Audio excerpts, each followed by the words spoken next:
Okay, well, welcome everybody. I can't see you, but I'm hoping you're there and glad you're with us today. I'm really glad that Dave Hansen's with us. He is like the keeper of all knowledge when it comes to our Southern Philippines companion relationship. And I just want to welcome him, welcome all of you. We really appreciate you being with us today. And this is going to be recorded, or at least I hope it is, so that we can share this. So you're really doing two things today. You're going to learn about where we are, but you're also going to help other people learn down the line, because we'll be able to put this up as a recording. Over Eastertide, I hope to highlight our three companion relationships. We have companion relationships with Southern Philippines, the one you're going to hear about today. The way we support that is through our carbon offset program. You're going to hear about that today. The other ones are El Salvador and Jerusalem. And we'll have projects that we're focused on during Eastertide for those as well. But for today, I want to thank you for joining us. And I want to thank Dave. And behind the scenes, we have Matt Koski from the Office of the Bishop, and really want to thank him for administering this today. I plan to just also participate with you. I saw this presentation a few months ago, and I was so impressed. I told Dave, please, let's show this off and let's get it on record so that we can share it with other people. So that's why he's here today, and I'm so glad he agreed to do it. Dave, welcome. Thank you for all your good work, and it's all yours. Thank you, Bishop.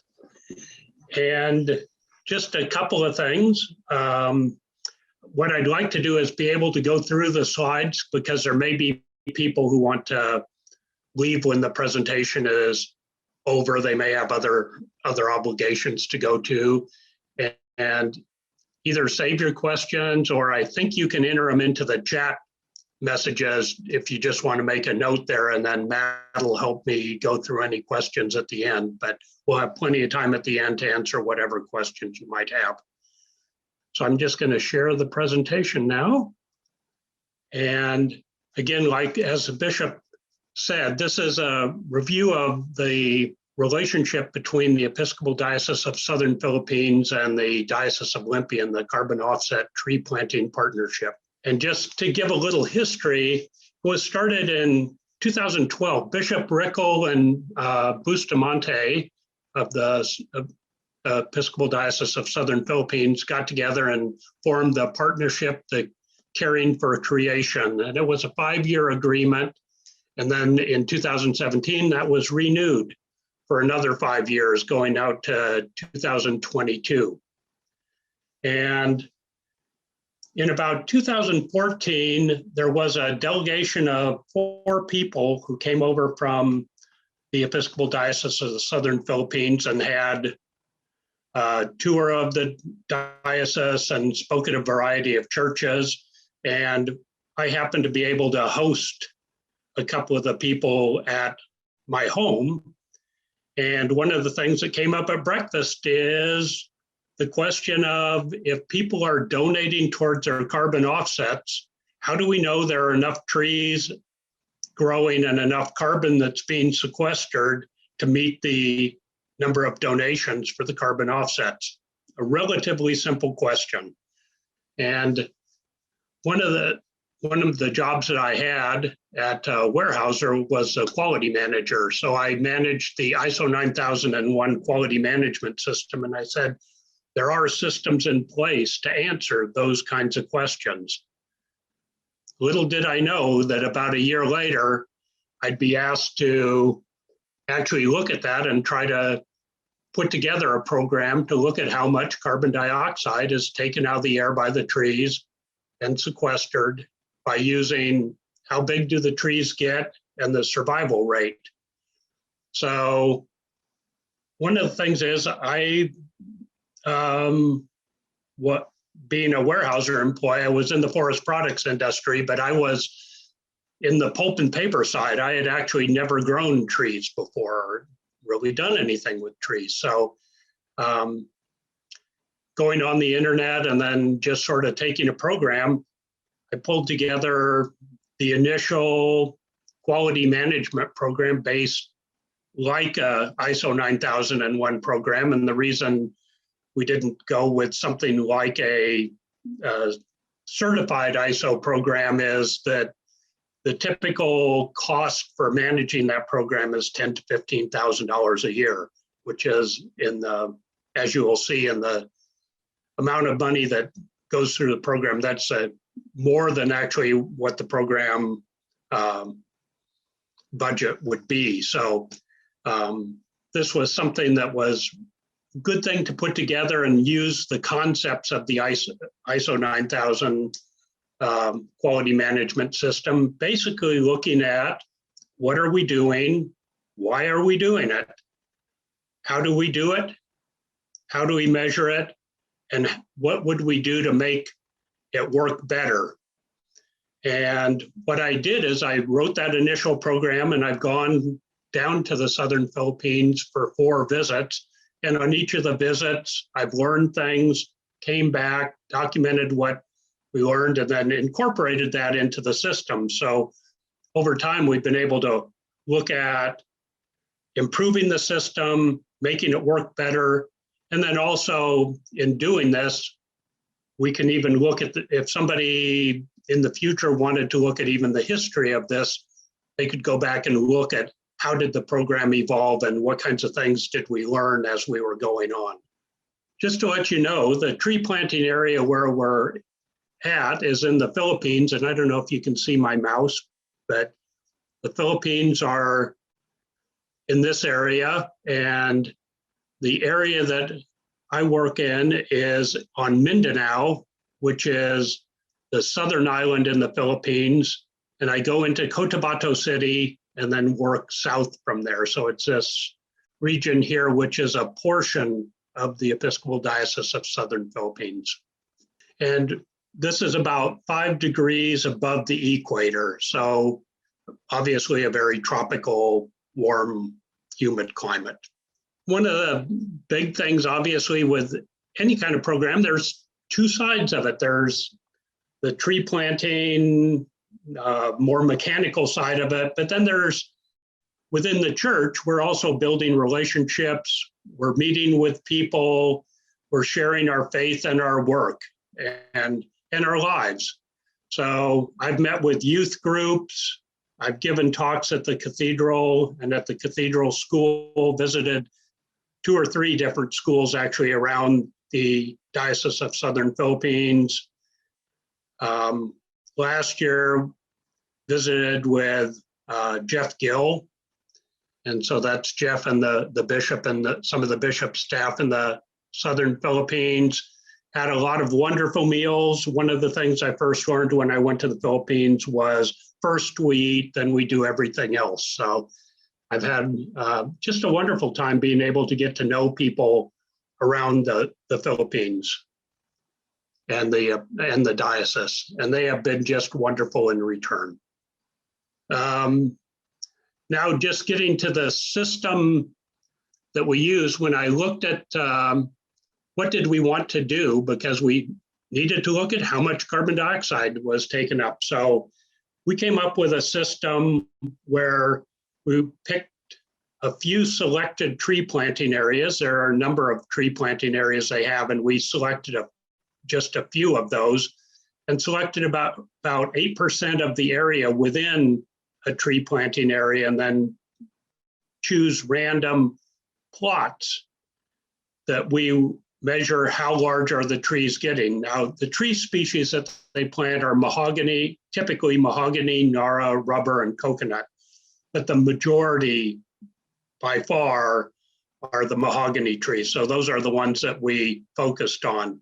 Nara, just for information, is the national tree of the Philippines, and it's much like mahogany and is actually a protected species in the Philippines. Yeah. And then obviously rubber and coconut are another couple of trees that not only sequester carbon, but provide other products, rubber, the latex, and coconut, obviously coconuts. So what we do is we pick a few random plots to give us 8% of about 8% of the planted area, and use a GPS to identify the plot location, so we can go back time after time to the same plot. And what the plan is, while the program is running, to go back and try to look at the trees at 1, 3, 7, and 12 years, or approximately those times. But while the program is running, to get an idea of how many live and die. So what is the survival rate? And then how big are they getting? So in order to do that, we have these plots where we can go back time after time and record how many trees are living still within the plot area. And then we can also look at how large they're getting. So in forestry, there's a thing called DBH, or diameter breast height. So essentially what we're looking at is, when you measure it, you measure the circumference of the tree. So we're measuring the circumference of the tree at about 4 feet in height. We measure the height to the first major branching of the tree, the total tree height. We know the wood density from literature, and we also know the percent carbon that's in the wood from literature values. And from all those things together, we can actually calculate and make an estimate of how much wood is in that tree and how much that weighs. And from that estimate of the weight of the tree, we can estimate then how much carbon dioxide was taken up in order to make that weight of wood. So that's really the fundamental major portion of the measurements that we're making. And what we have found, we've actually, the last time I went, which was February of 2020, just right before the pandemic hit. Actually, if I'd been there about 2 more weeks, I might still be there. But we collected tree growth measurements at about 3 years after planting. Now we're planting already germinated and growing seedlings that are roughly a foot or foot and a half high. So they're well on their way towards being able to take off and grow quite readily, assuming they get planted correctly and get some rain. And what we have found is, in the lower section, the trees here have roughly about a range of 500 in their growth. So from the smallest tree to the largest trees that have been planted at about the same time, you'll find trees that are roughly up to 500 times larger. And then we have some trees that were planted in the 1990s that we were able to take some measurements on and know when they were planted to give us some idea of how big are the trees going to get when we get to maturity. Findings to date are, originally we thought that we would have probably 90% survival. Going back and measuring survival rates, what we've been finding is that we're down to about 66% survival for the nar and mahogany trees. The coconut and rubber trees are still at about 90% survival. And part of that is they're spread out a little more. And then also, if one of the coconut or rubber trees dies, the tendency is to go back and they replant a new tree. The other thing that we looked at, like I said, we looked at the tree size at about 23 years and we used trees in a border planting that are actually by a church. And this is a priest from the Episcopal Diocese of Southern Philippines. And when we measured the size of the trees the same way, diameter, breast height, height to the first major branching, height of the tree, we calculated that there's about 2.7 tons of carbon dioxide per mahogany tree. And since mahogany is the most planted tree in this program, that's a good estimate for the trees. And so we have really focused on the mahogany plantings for measuring the amount of carbon dioxide that's sequestered. What we also find, as I mentioned, is that tree growth at 3 to 4 years is quite variable. Actually, these trees were all planted at the same time, and there's probably something, either a nutrient problem or some other issue out in this field, which they were going to go back and fertilize after I left last year. But these trees and these much taller trees, much taller and larger trees, were planted at exactly the same time. So that's the kind of difference in the growth that we sometimes see. Another thing we've looked at is how close to plant the trees. And what we found is we came up with a recommended planting distance of about 3 meters, which is about 10 feet apart. And it turns out that's about the same distance that you would plant something like a Douglas fir tree in our climate. And then the final thing that we have put into the program is that trees that are planted where nobody's really looking over them tend to disappear and turn into firewood, or the weeds grow up around them and they're not taken care of to get them going up through the undergrowth. And so we are planting trees really only where someone has control over them, either a farmer's land or land that's owned by the church. So those are the places where these trees are being planted. And this is sort of the process. We have down here, we actually have a deforested area, and this is actually in the same general area. This is up in near a little village called Kitated, and they were planting the seedlings here. After 3 or 4 growing seasons, we get generally pretty good sized trees. And then again, we have our priest here with the trees showing how big they'll get in about 23 years if they're growing and have enough sunlight. And that's one of the other things we found when we were setting up the tree planting distances. There happened to be a place where there were trees planted about, at the same time, 23 years ago. And the trees were very small in diameter and very tall. But we wanted to generate trees that have more growth in the bole of the tree and more of the form of a tree that's going to sequester the carbon for in a wood that can be used. Because the other thing we have looked at is in the areas we're planting, normally these trees actually will end up going into furniture or buildings. Some will stay as shade trees, but quite a few of them will be taken down.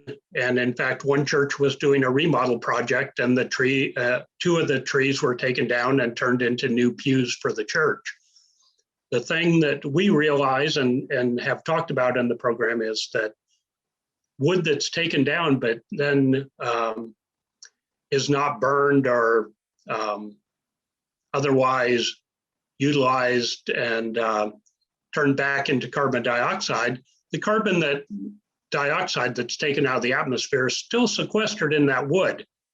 And then we can go back and plant new trees to come back up again and fill that space. So, and that's the other thing we encourage, is not really doing a clear cut, but just doing a selective cutting of trees when the trees are needed, and then coming back and then planting again. In this program, prior to actually the Diocese of Olympia and the EDSP getting together and planting trees, there were about 30,000 trees planted.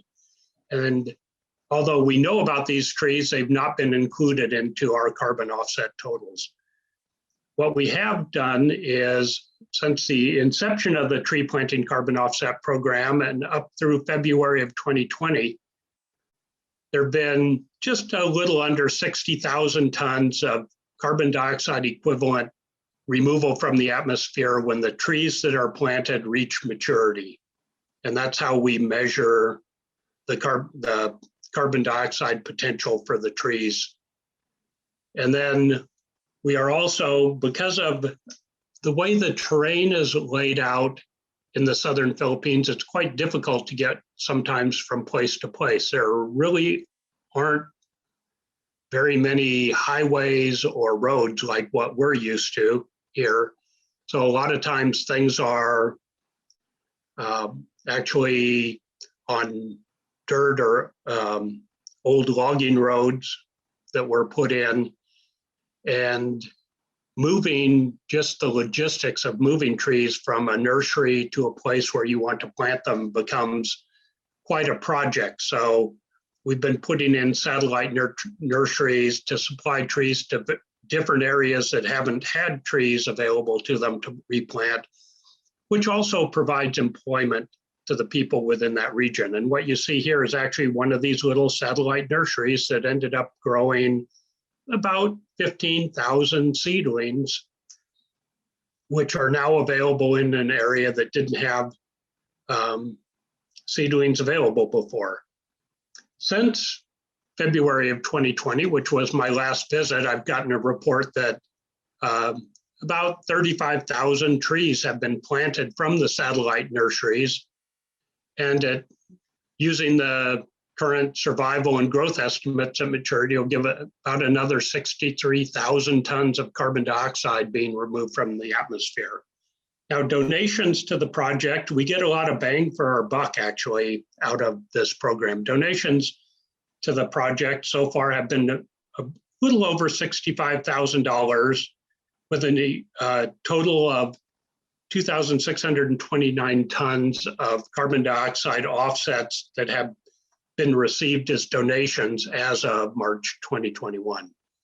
There'll be, so if we take the trees that have been planted and then the previous trees that we knew were already there, we have somewhere in the neighborhood of 100,000 tons of carbon dioxide offsets that are should be available for donation in the future. There's some changes that have occurred with the program, and as I noted, the original partnership was one signed between the Diocese of Olympia and the Episcopal Diocese of Southern Philippines. In the Philippines and a lot of other places, including the US, there's also development officers and development programs. One of the programs in the Philippines is called eCare, which is Episcopal Church Action for Renewal and Empowerment.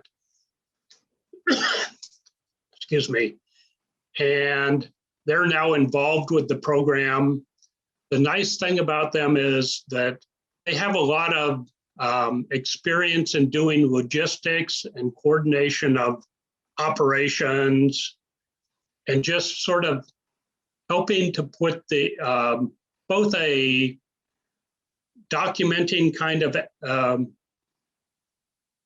relationship available, as well as helping just to get things done. They have the ability to muster resources and help do things, move things when it's needed. And Mindanao has been hit with a couple of earthquakes and a volcano actually within the not too distant past. And eCare has been involved in providing support and relief. So they can move very quickly and have broader resources available to them that are being brought in support of the, in our case, the Episcopal Diocese of Southern Philippines. Another part of the program that we're looking at putting in is the possibility of putting in a demonstration farm. Right, the Episcopal Diocese of Southern Philippines actually had bought some land to put in a training center, but it was in a relatively remote location. So been able to come up with a location that's closer to the centers of population between Cotabato City, which is a city of well over 1 million people, and that's where I would fly into, and is also the seat for the diocese, and Upi, which is a city of about 100,000 people, which is about 30 miles south of Cotabato City. So this is a demonstration farm that may be located between those two places. It would make getting there much easier. And then what we're looking at doing is doing a demonstration farm based on an agroforestry mixed use planning, which would allow someone to actually have a farm. Typically, the trees would be planted as usually a border planting and then scattered within the farm, as well as then people will grow crops both for their family and for sale to other people in the community. Its current use is as a tree nursery. And some of the things that would go into it would be working with the Philippine government and looking and taking some of their expertise and putting together agroforestry mixed use land, and what kinds of trees and other plants work well in those areas, and how close do you plant them, and how much shade and how much sunlight do you need, as well as putting in a well to provide, which will provide water not only to the farm, but also to that small community that's there. In the future, we are looking at how to share some of our learnings with other people, and are open to sharing everything that we've learned. And then also looking at, are there other groups such as Sustain Island Home or other dioceses who would like to look at sharing this program with us? And then additionally, we will be getting a new person helping lead the Bishop's Committee on the Environment. And that person may also have some new ideas of future directions for the program. So that's it for the presentation, but I am totally open to whatever questions you might have or any comments you might have. So please let me know.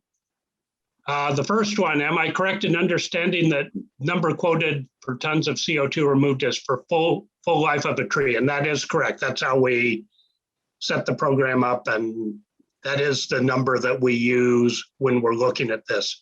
And that's part of why we also wanted to make sure the trees were planted in areas that we had control over, so that the trees wouldn't disappear or be turned into, say, firewood or cut down too early, that we put the trees in a place where they would reach maturity. And I don't understand how we get a cost of $25 per ton per contribution. This is higher than most programs. We've looked a little bit at the cost, and a lot of the cost driving the program in the Philippines actually ends up to be logistical cost, the movement of things and hiring people now that we're using the satellite nursery program.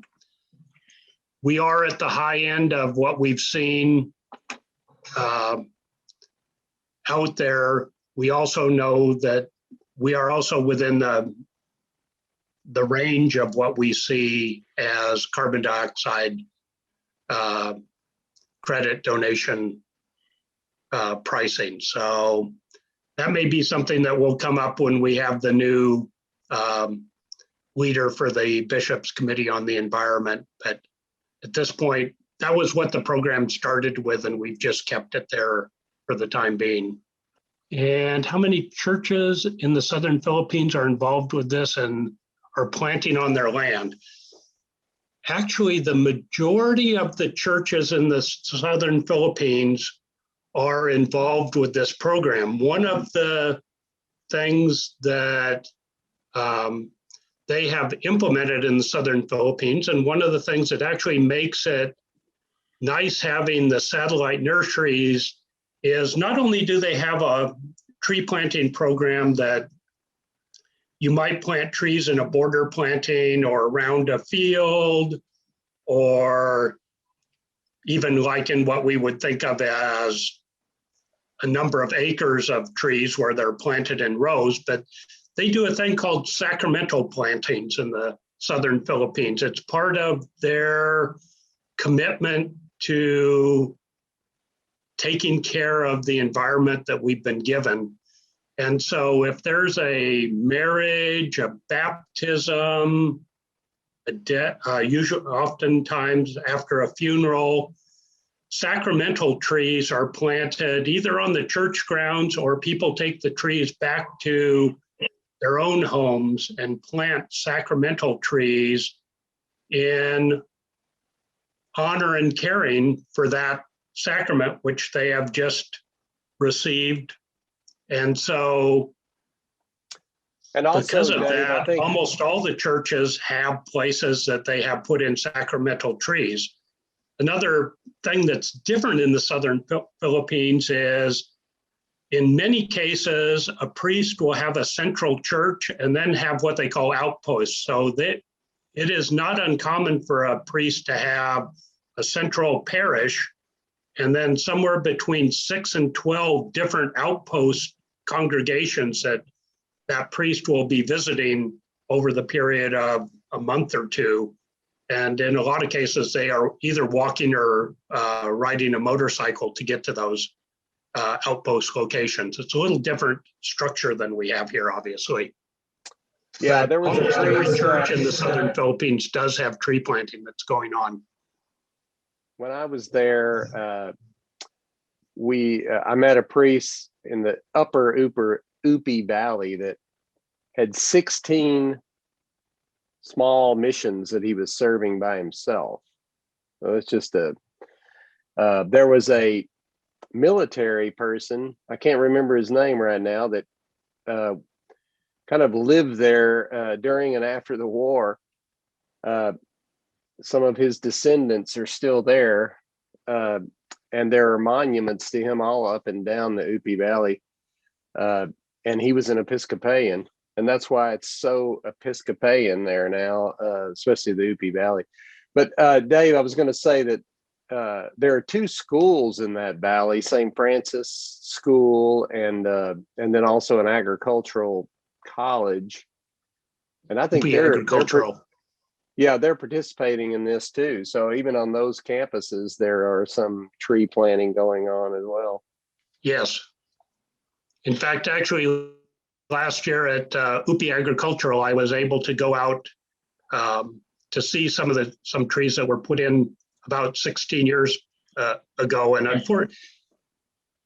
I'm a Westerner. And when I looked at those trees, I was like, oh, I don't have all my equipment with me to be able to measure them. And unfortunately, to get to that location, Father Gill and I had an Army escort and had to go in armored vehicles. So it's not an easy place to get back to. No, I agree. In fact, at that agricultural school, the Bishop Bustamante and I, that's where we were detained in a locked room for a while because apparently bandits had come and were looking for us. So they kept us secure there. I don't know how much of that is true, but I was there for an hour and a half waiting due to security to get out to the road.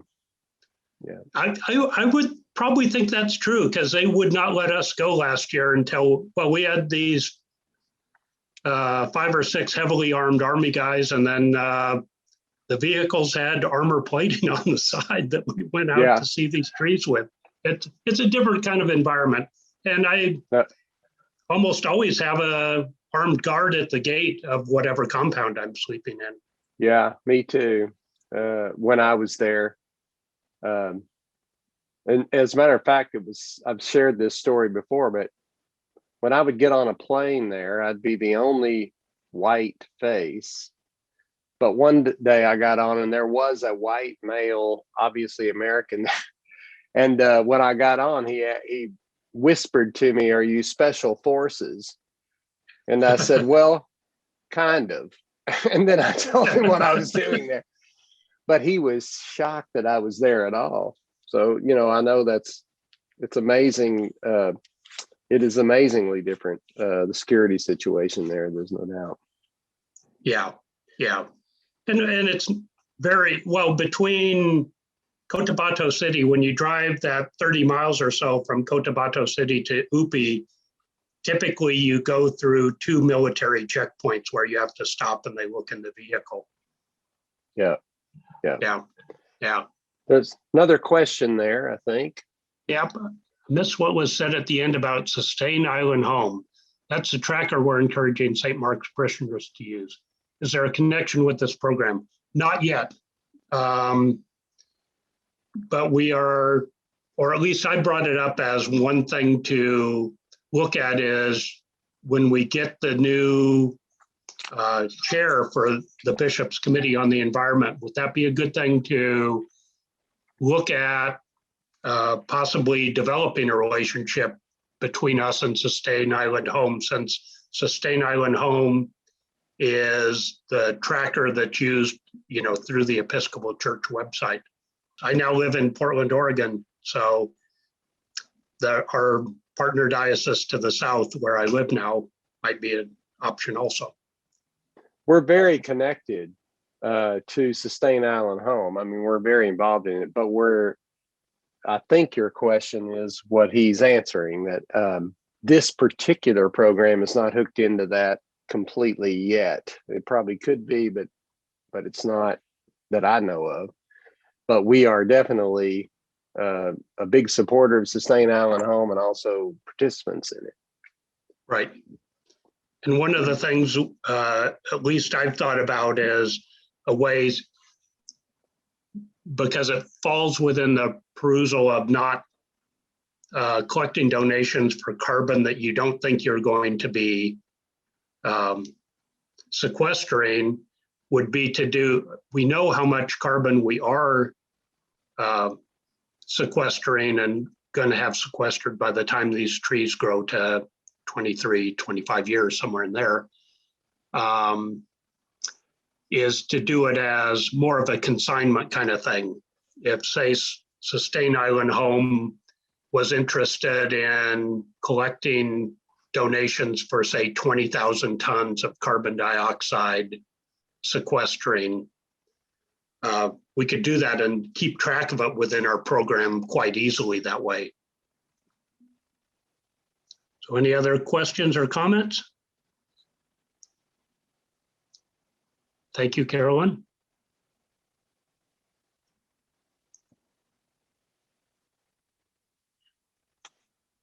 All right, I don't see any other questions, but we'll give it a minute. But Dave, I want to thank you again for all of your work, but also being willing to share this today, and just encourage anyone who has any questions after today to, you can send them to me, you can send them to Dave, however you want to get them, but don't, if something comes to your mind, please don't hesitate to ask us. We can certainly answer them after today. That's right. Yeah. And if you want to be more related to the environmental committee or this program, you can let us know that too. Thank you all. And then also, if ever your church or whatever would like to have me essentially do this presentation for that particular audience, let me know and I'd be glad to work out a time and do that for you. There's a question here. Can donations to this be made through individual church at the diocese? Yeah, well, on the diocesan website, where our donate page, this offset program is specifically on there. So for instance, personally, I will tell you that I give every month. That's where I have used my calculation in the carbon offset to offset my carbon is through this program. So I give it on a monthly basis through our diocesan website. So you can link that to any, on your website or your parish website if you want. You're more than welcome to do that. I think that's what you're asking.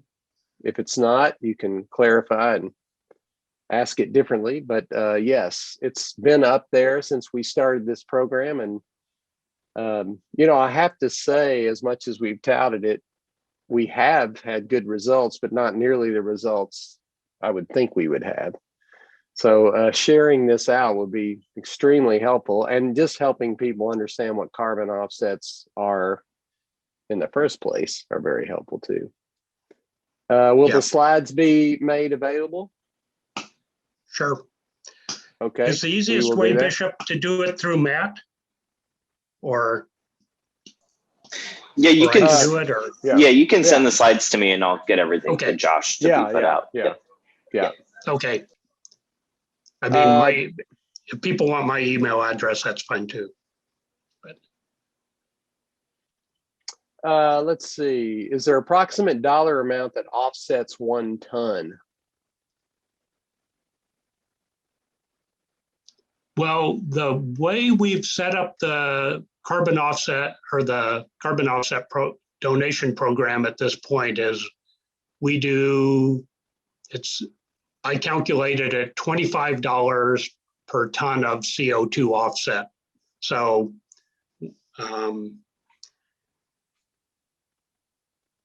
that there isn't a standard rate for that.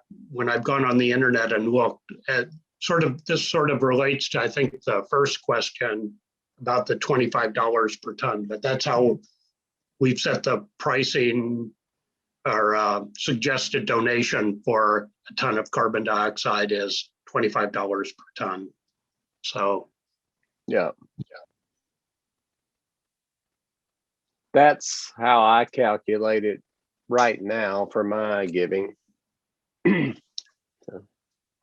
it was similar to Bishop's experience. It was interesting when I made my first trip to the southern Philippines. My congregation, St. Stephen's in Longview, collected a donation and sent it up to offset the carbon dioxide for my trip. Mm-hmm. It was a wonderful blessing. Yep. Okay. I believe we've come to the end of our questions now that I'm seeing. So thank you, Dave. Thank you, everybody who's here today. We'll have this recording up soon, and if questions come to you, please let us know. Okay, thank you. All right. Blessings, everyone. Thank you. Take care. Thank you, Thank Dave. you all for coming. Thank you, Matt. Thank you, Matt. I'll send you the slides. Sounds good.